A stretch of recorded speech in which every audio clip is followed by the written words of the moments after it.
Regardez bien cet homme. Ce que vous ne voyez pas sur cette photo, c'est qu'il a empoisonné 30 personnes. 12 en sont mortes. Un monstre. C'est le seul mot qui convient ici.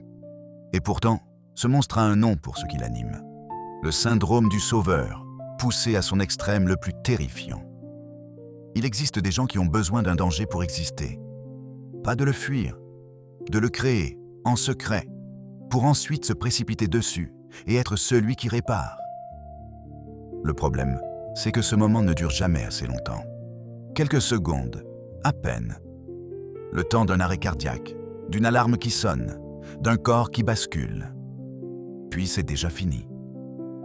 Et une fois qu'on a goûté à cette sensation, on ne peut plus vraiment s'en passer. Il faut la revivre encore et encore. Dans cette même pièce, au même instant, deux réalités opposées se jouent balance. D'un côté, une équipe en état de stress absolu, parce qu'une vie humaine bascule sous leurs yeux.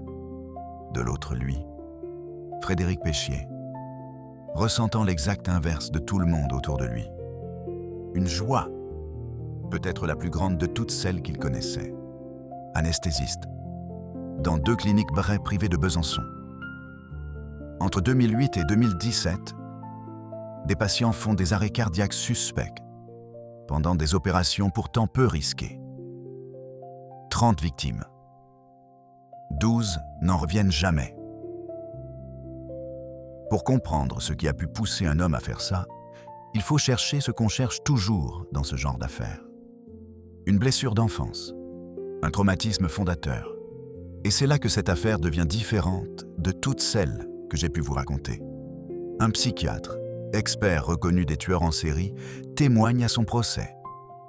Il explique que, chez la quasi-totalité des criminels de ce type, on retrouve des traumatismes extrêmement lourds, des carences gamins graves, des sévices, parfois des tortures. Puis, il ajoute une phrase qui va marquer tout le procès. Il n'a jamais vu un tueur en série ayant grandi dans une maison avec des câlins, un père et une mère aimants. Frédéric Péchier, lui, n'a aucune blessure connue de ce genre. Un monstre sans origine identifiable. Comme un incendie qui se déclare sans qu'on ne trouve jamais l'étincelle. On aime croire qu'un homme devient monstrueux à cause de quelque chose. Ça rassure, parce que ça veut dire que le mal a une cause et qu'on pourrait, en théorie, l'anticiper. Mais le mal peut aussi naître de rien, sans déclencheur, sans blessure à pointer du doigt. On ne peut jamais vraiment être sûr de personne.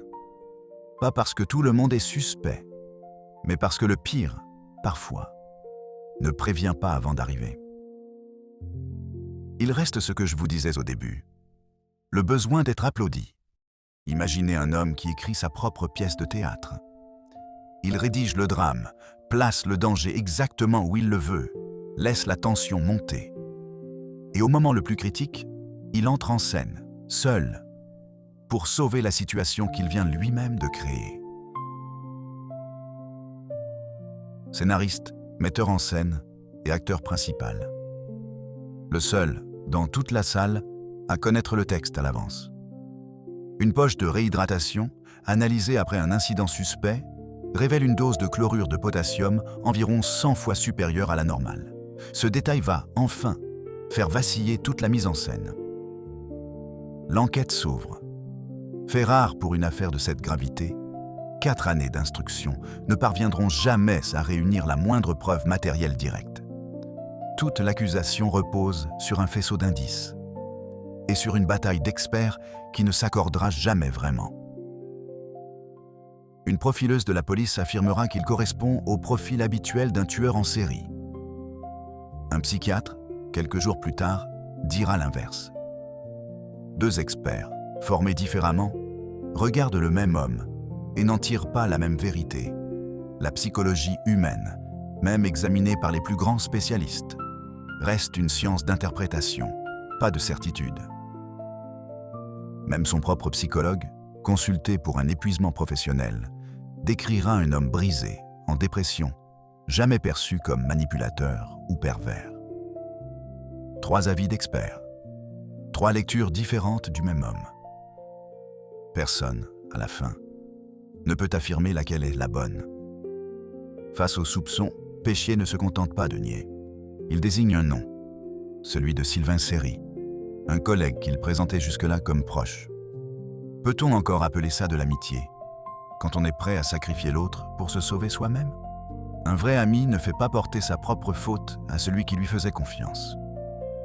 Ce que Péchier appelait amitié n'était peut-être, depuis le début, qu'une relation à sens unique, prête à être retournée contre l'autre au moindre danger. Seri, retraité depuis 2021, vivra des années sous le poids de cette accusation. Sa famille en souffrira directement. Il finira innocenté, mais le mal restera fait longtemps. Le procès dure 3 mois, devant la cour d'assises du Doubs. Le procureur qualifiera cette affaire d'inédite dans l'histoire judiciaire française.